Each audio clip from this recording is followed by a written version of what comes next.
He was the loud, no-nonsense drill sergeant America fell in love with. Frank Sutton, the unforgettable Sergeant Vince Carter from Gomer Pyle, U.S.M.C., became a staple in American homes with his booming voice, commanding presence, and razor-sharp comedic timing. But behind that iconic uniform and the tough-as-nails persona was a man fighting battles no one ever saw coming. And when he died suddenly in 1974, collapsing just moments before stepping on stage for a live performance, fans were left stunned. How could someone who always looked so full of life be gone in an instant? The answer, as it turns out, is darker than anyone expected. For decades, rumors swirled. Whispers of addiction, secret illnesses, even conspiracy theories about what really led to his early death. But recent reports and newly uncovered interviews paint a very different picture, one that's far more tragic and painfully human. What happened to Frank Sutton wasn't just a fluke of fate. It was a slow-motion breakdown hiding in plain sight, masked by the spotlight, buried under decades of discipline, pride, and an old-school belief that real men don't show weakness. What we now know changes everything. This isn't just the story of a television legend, it's a haunting reminder of what happens when a man pushes past every warning sign, terrified of letting anyone see behind the curtain. Because Sutton's real-life performance, off-stage and off-camera, was one of sacrifice, silence, and ultimately, collapse. And the most disturbing part? It could have been prevented. Frank Sutton wasn't born into fame. He was born into struggle. Growing up in Clarksville, Tennessee during the Great Depression, Sutton's childhood was marked by hardship, but even then, something about him stood out. While other kids were chasing trouble, Frank was chasing the stage. He found his escape in local theater and school plays, where his natural intensity and passion for performance couldn't be ignored. He didn't just act, he commanded attention, even as a teenager. Most people in his town were destined for factory work or military service, but Frank had bigger plans. He set his sights on something almost unheard of for a boy from a small southern town, Columbia University. And against the odds, he got in. There, in the heart of New York City, he studied drama, refined his craft, and proved to everyone watching that he wasn't just another dreamer. He graduated with honors, already showing the same discipline and drive that would define his career. What makes Sutton's early story so remarkable isn't just his rise from poverty, it's how laser-focused he remained. While others wavered or settled, Frank sharpened his skills like a weapon. He knew what he wanted and he didn't wait around hoping it would find him. He went out and took it. But his story wasn't destined to be a straight line to stardom. Because just as his career was gaining momentum, the world would erupt into war, and everything was about to change. When World War II broke out, Frank Sutton didn't hesitate. Like so many young men of his generation, he felt a duty to serve. He marched into a recruitment office, determined to join the U.S. Marine Corps. But the military had other plans. He was rejected, disqualified for being colorblind. For most people, that would have been the end of it. But Frank Sutton wasn't most people. He didn't walk away. He simply found another way in. Sutton enlisted in the U.S. Army and was assigned to the brutal Pacific Theater, where he served with the 293rd Joint Assault Signal Company. He wasn't just a paper pusher, he was right in the thick of it. 14 assault landings, island after island, danger after danger. He saw things that would stay with him for the rest of his life. And through it all, he climbed the ranks and became a sergeant. That experience left a mark. Not just physically but mentally. It hardened him, taught him how to lead, how to endure, how to survive. And when the war was over, he didn't come back broken. He came back ready. That same discipline, that grit, that edge, he brought all of it into his acting. And it's no coincidence that when he finally found fame, it was in the role of a tough military man. Because Sutton didn't have to pretend to be Sergeant Vince Carter. He was him. The bark, the posture, the energy, it all came straight from the battlefield. But as Frank Sutton re-entered civilian life and began building his career, the war inside him didn't completely fade. He had seen how fast life could disappear. So he wasn't going to waste a second. And that urgency, it would drive him for the rest of his life, for better and for worse. When Frank Sutton returned from war, he didn't come back to parades and open doors. He came back to rejection letters and bit parts. The entertainment world didn't care that he had risked his life overseas.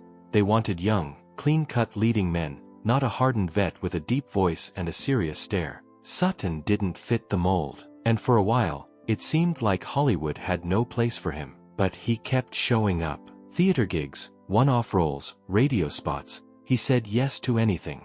In 1955, he finally landed a small part in Marty, opposite Ernest Borgnine. The film went on to win Best Picture at the Oscars, and while Sutton's role wasn't huge, it gave him something he hadn't had before: credibility. Still, it wasn't enough to change everything overnight. The years dragged on, filled with forgettable TV roles and behind-the-scenes frustration. But then came a show no one expected to take off: Gomer Pyle, U.S.M.C. A spin-off of The Andy Griffith Show. It seemed like a simple comedy about a clueless private. But when Sutton was cast as the drill sergeant assigned to whip Gomer into shape, everything clicked. He wasn't just acting, he was reliving. That booming voice, real. That intensity, lived. That military bearing, burned into him from the war. And audiences could feel it. His chemistry with Jim Nabors lit up the screen. One played the sweet, bumbling fool, the other, the furious but secretly soft-hearted mentor. It was lightning in a bottle. But what most fans didn't know was just how much Frank was carrying underneath that uniform. While they laughed at Sergeant Carter's rants and outbursts, they didn't realize the man behind the performance was already burning the candle at both ends. And that pressure? It was only beginning to build. While Frank Sutton built a reputation on screen as a tough, no-nonsense authority figure, off-screen he was a completely different man. Away from the cameras, he was quiet, thoughtful, and fiercely private. He rarely gave interviews, didn't chase the Hollywood spotlight, and never leaned into the celebrity lifestyle.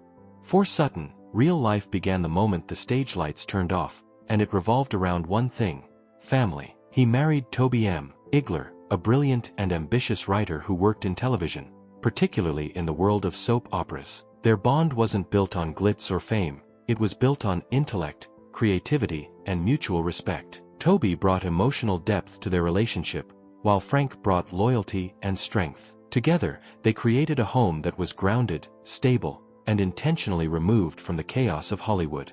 They had 2 children, Amanda, who chose to live a private life, and Joseph, or Joe, who would grow up to become a celebrated playwright and professor.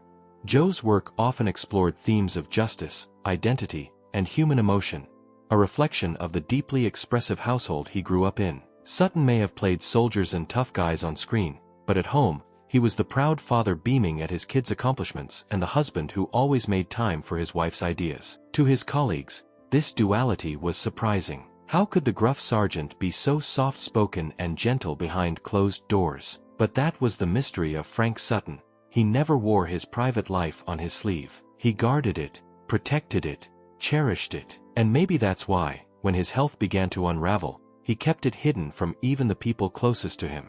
Because in his mind, the world didn't need to see Frank the man, they only wanted Sergeant Carter. The show had to go on, no matter the cost. When Gomer Pyle, U.S.M.C. ended in 1969 after 5 wildly successful seasons, most actors would have coasted on that fame. Frank Sutton didn't. He couldn't. While fans still loved him as Sergeant Carter, Sutton felt the walls closing in. He knew how quickly Hollywood could trap a man in one role, and he refused to become a punchline or a relic of a single character. He was determined to prove that he was more than a uniform and a shout. So he turned to the stage, live theater, dinner theater, traveling productions, anywhere he could test his range and show the world his depth. And this time, he wasn't playing military men. He took on risky, emotional roles that challenged both the audience and himself. One of his most memorable performances was in Norman, Is That You?, a bold play about a father coming to terms with his son's sexuality. At a time when such topics were considered controversial, even taboo, Sutton dove in headfirst, delivering a performance that was equal parts raw and heartfelt. Critics praised his courage and vulnerability. Audiences saw a new side of him, less bluster, more soul. But behind the applause, the pressure was mounting. Touring non-stop, rehearsing constantly, pushing himself to his physical and emotional limits, it all came with a cost. Sutton wasn't just trying to escape typecasting. He was trying to outrun the shadow of his own success. And as he pushed harder, his schedule got tighter, the roles more demanding, the breaks fewer and farther between. It wasn't just about acting anymore. It became a mission to matter, a mission to be taken seriously. But while Sutton was reinventing himself on stage, his body was quietly starting to shut down. And no one, not even Frank, was willing to admit how bad it was getting. For audiences watching Frank Sutton in the 1970s, he seemed unstoppable. Whether it was a stage in a small-town dinner theater or a guest spot on a popular TV show, he always delivered the same electric energy. Sharp, commanding, larger than life. But what no one could see was the slow unraveling happening beneath the surface. Behind the curtain, Sutton was deteriorating. Quietly, invisibly. He had long battled habits that, in hindsight, were slowly killing him. Heavy smoking had become second nature. His diet was poor, his rest nearly non-existent, and his stress levels were constantly sky-high from the relentless grind of live performances and travel. But he kept moving. He had to keep moving. Because in his mind, slowing down meant losing relevance. And worse, it meant showing weakness. There were signs, plenty of them. Chest pains that would come and go. Moments of breathlessness. Long periods of fatigue that left him barely able to stand between shows. Doctors warned him about his heart. They told him he needed to take it seriously. But Sutton would smile, wave it off, and change the subject. He didn't want to be seen as fragile. Not by the public. Not by his peers. Not even by his family. In interviews, colleagues described him as tough as nails, and never one to complain. But now, with everything we've come to learn, those words feel less like praise and more like a tragic echo of a man who refused to ask for help.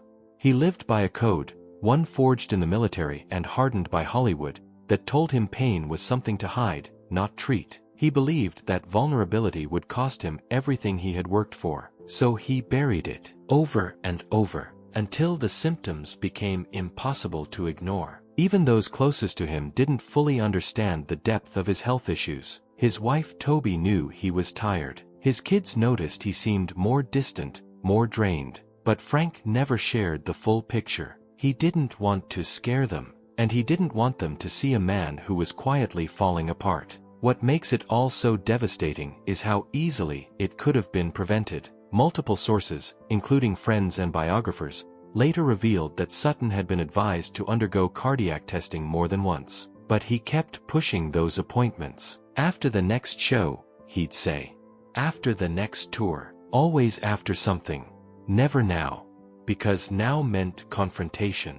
Now meant facing the truth. And for a man who had built his entire identity around strength and control, that was simply unthinkable. But the human body doesn't care about pride. And while Frank was busy chasing the next standing ovation, his heart was quietly waving the white flag. And the end was closer than anyone realized. June 28, 1974, was supposed to be just another performance. Frank Sutton was in Shreveport, Louisiana, preparing to take the stage in a live theater production called Love. He'd done this countless times, get into costume, review his lines, maybe crack a quiet joke backstage. But that night would be different. Moments before curtain call, Sutton collapsed in his dressing room. He never got back up. The official cause of death, a heart attack. He was only 50 years old. To the public, the news came as a shock. How could a man who always radiated strength, who had survived war, fame, and the grueling demands of live theater, just drop dead without warning? The truth, as it turned out, had been building for years, and it was far more disturbing than anyone knew at the time. Sutton had been warned multiple times. Doctors had told him plainly. His heart was in trouble. They urged him to undergo testing, to slow down, to make changes. But he didn't. Not because he didn't care, because he couldn't bear to be seen as weak. He had spent his entire life playing strong men. Men who never cracked. Men who kept marching, no matter how tired they were. And when the real Frank started feeling the cracks in his own armor, he kept going anyway. What we now know is heartbreaking. He had been suffering silently, chest pain, shortness of breath, dizziness, all masked by sheer willpower and a show-must-go-on attitude. Colleagues said he looked pale in his final days, But Sutton just shrugged it off, always insisting he was fine, always deflecting, always moving forward. His death wasn't sudden, it was the final act in a tragedy years in the making. And perhaps the most painful part? It didn't have to happen. Had he stepped away, had he listened to the warnings, had he chosen rest over reputation, Frank Sutton might have lived to see his grandchildren. He might have written a memoir, mentored young actors, or returned to television in a new chapter of his career.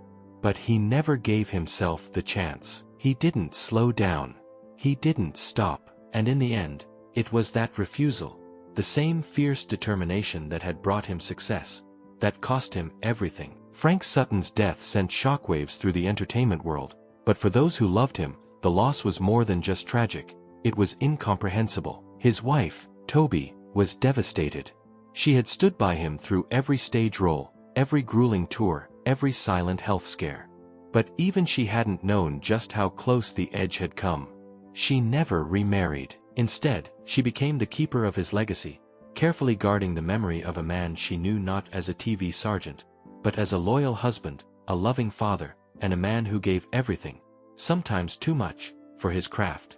His children, especially Joe, were left grappling with unanswered questions. How had the warning signs gone unnoticed? Why hadn't anyone pushed harder to make him rest? In time, Joe would channel that emotional weight into his own writing, exploring themes of justice, loss, and personal sacrifice, shadows of his father echoing between the lines. But while the family tried to make peace with the tragedy, the public spun its own narrative. Fans began speculating. Rumors swirled. Some whispered about secret illnesses, addictions, or unspoken emotional struggles. A few even hinted at darker conspiracies, accusations with no proof, only the fertile ground of unanswered questions. The truth, though, didn't need embellishment to be painful, because the real story, the one backed by evidence, interviews, and years of silence, was simpler, and somehow even more devastating. Frank Sutton had poured himself into his work, ignored every red flag, and ultimately became a casualty of his own unrelenting drive. There were no enemies, no scandals, no hidden secrets, just a man who never gave himself permission to rest. And while his legacy lives on through reruns, old clips, and glowing fan tributes, the haunting question still lingers. What if he had stopped just long enough to save himself? Frank Sutton will always be remembered as the booming voice behind Sergeant Vince Carter, the drill sergeant who barked orders but secretly cared more than he let on. But the man behind the uniform was far more complex. He was a husband, a father, a war hero, a tireless performer, and ultimately, a man who gave too much of himself to a world that rarely gives anything back. His story isn't just one of fame and talent, it's a quiet tragedy wrapped in applause. Sutton didn't die because of a single moment. He died because of a lifetime spent pushing through pain, silencing his body's warnings, and putting duty, whether to his country, his audience, or his reputation, above everything else. And that's what makes his mystery so disturbing. Not the rumors or the speculation, but the realization that his end wasn't sudden at all. It was slow, preventable, and invisible until it was too late. In an industry that rewards perfection and punishes pause, Frank Sutton became a symbol of what happens when someone refuses to break character, even when it costs them their life. His final act wasn't performed on stage, it was performed in silence, behind the scenes, when no one was watching.